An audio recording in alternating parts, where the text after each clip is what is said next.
વાઘોડિયા ખાતે ITM vocational યુનિવર્સિટીનો વાર્ષિક 5 દિવસીય મહોત્સવ યોજાયો, જેમાં વિદ્યાર્થીઓએ ગીત, સંગીત, ગરબા સહિત ફેશન શોમાં ભાગ લઈને સૌને મંત્રમુગ્ધ કર્યા હતા.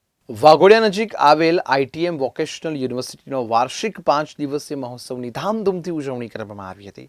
વાર્ષિક મહોત્સવ કાર્યક્રમમાં મુખ્ય અતિથિ તરીકે જાણીતા ગાયક ઉમેશ બારોટ તથા કાર્યક્રમના સ્પોન્સર વિશાલ કુમાર જાદવ તથા અરવિંદભાઈ પટેલ ખાસ ઉપસ્થિત રહ્યા હતા. સમી સાંજે આ કાર્યક્રમમાં સાંસ્કૃતિક નૃત્ય, ગીત, અભિનય સહિત પપેટ શો યોજી પોતાની પ્રતિભા દર્શાવી હતી. ફેશન શોમાં આધુનિક વેસ્ટર્ન ડ્રેસ પહેરી રેમ્પ વોક કરતા વિદ્યાર્થીનીઓએ ખૂબ આકર્ષણ જમાવ્યું હતું. ગુજરાતી ફોક ગીતકાર ઉમેશ બારોટના ગીત પર યુવાધન મન મૂકીને ઝૂમ્યું હતું. વિવિધ ફેકલ્ટીના વિદ્યાર્થીઓ મોટી સંખ્યામાં જોવા ઉમટ્યા હતા. બધાથી પહેલી વસ્તુ તો હરેક વ્યક્તિ કે કોઈ પણ કલાકાર બધાને એક ટોચ ઉપર જવું ગમતું જ હોય છે, પણ અમે જે અત્યારે ફોક સિંગરો જે છીએ એમાંનો હું પણ આવી જાઉં, ઘણા બધા સિંગરો છે, અમે લોકો જ્યાં જ્યાં વિદેશમાં પ્રોગ્રામ કરીએ છીએ કે ગમે ત્યાં જઈએ છીએ ત્યાં આપણું જે કલ્ચર છે, આપણો જે ગુજરાતી વારસો છે કે આપણું જે ફોક મ્યુઝિક છે એને ટોચ સુધી પહોંચાડવાની અમારા બધાની કોશિશ હોય છે. પણ ક્યાંક ને ક્યાંક મને એવું લાગે છે કે ક્યાંક ને ક્યાંક આપણા પોતાનાનો પણ સપોર્ટ ખૂબ ઓછો મળી રહ્યો છે. જો કે ગુજરાતી તો આપણી માં કહેવાય, એટલે માને વંદન પહેલાં હોય પછી આખી દુનિયા હોય. એટલે ગુજરાતી ઇન્ડસ્ટ્રીઝ છે, ગુજરાતી જે આપણું કલ્ચરલ છે, ગુજરાતી જે ગીતો છે, ગુજરાતી મૂવી છે, એને પહેલું પ્રોત્સાહન આપજો ને. ઓકે, આ પૂરો પ્રોગ્રામ જે છે એની અંદર યુનિવર્સિટી તો ઇન્વોલ્વ છે, એઝ વેલ એઝ ઘણા ખરા સ્પોન્સર બી અવેલેબલ છે, જેમાં મેકાટ્રોનિક્સ ફોરમ કરીને એક સ્પોન્સર છે. જે મેકાટ્રોનિક્સ ફોરમ છે જે સ્ટુડન્ટ ચલાવે છે અને એ ફોરમ એક પ્રાઇમ સ્પોન્સર છે જે આ ઇવેન્ટને સક્સેસફુલ બનાવવામાં સ્પોન્સરશિપ આપી છે. એના અલાવા કાઇઝન સ્વિચ ગિયર છે, એના અલાવા બીજી બી 2-3 સારા ઓર્ગેનાઇઝેશન છે જે આ इवेंट सक्सेसफुल करवा स्पॉन्सरशिप આપે છે. आज आईटीएम वोकेशनल यूनिवर्सिटी में लिटमस 2024 का आयोजन हमने किया. आईटीएम वोकेशनल यूनिवर्सिटी बच्चों को एक लीडरशिप क्वालिटी कैसे इम्प्रूव करना, उसके लिए एक cultural, games, technical fest, management के फेस्टिवल्स, ऐसे प्रोग्राम ऑर्गेनाइज करती है.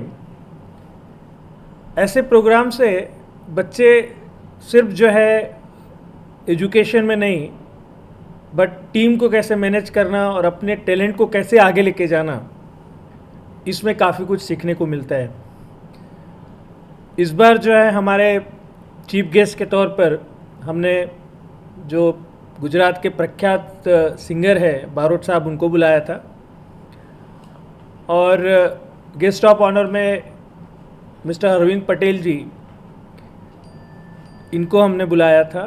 और मैकेट्रॉनिक्स फोरम एक ही ऐसा ऑर्गेनाइजेशन है जिसमें मैकेट्रॉनिक्स के इंजीनियर्स, करीब 24,000 इंजीनियर्स ऑल ओवर इंडिया से जुड़े हैं. तो उनके जो सीईओ हैं उनको हमने यहाँ पे बुलाया था. ऐसे प्रोग्राम्स जो है इसमें बच्चों को एक प्रोत्साहन मिलता है और काफ़ी प्रेरणा मिलती है, और आगे बढ़ने के लिए ऐसे प्रोग्राम्स जो हैं, ऐसे गेस्ट जो आते हैं, ये बच्चों को काफ़ी मोटिवेट करते हैं. आज रोज वाघोडिया आईटीएम वोकेशनल यूनिवर्सिटी खाते वाघोडिया खाते मैंने आमंत्रित कर्यो. एन्युअल फंक्शन में मेहमान तरीके आमंत्रित कर्यो छे અને આજે વિદ્યાર્થી મિત્રોના અલગ અલગ રૂપ જોવા મળ્યા જે ખરેખર સરાહનીય છે. અને બાળકોના વિકાસ માટે, વિદ્યાર્થી મિત્રોના વિકાસ માટે અલગ અલગ પહેલું પર જે ફંક્શનોનું આયોજન કર્યું અને એ લોકોની જે અંદરની શક્તિ છે, સર્વાંગી વિકાસ માટે જે જરૂરી છે એ વોકેશનલ યુનિવર્સિટી કરી રહી છે.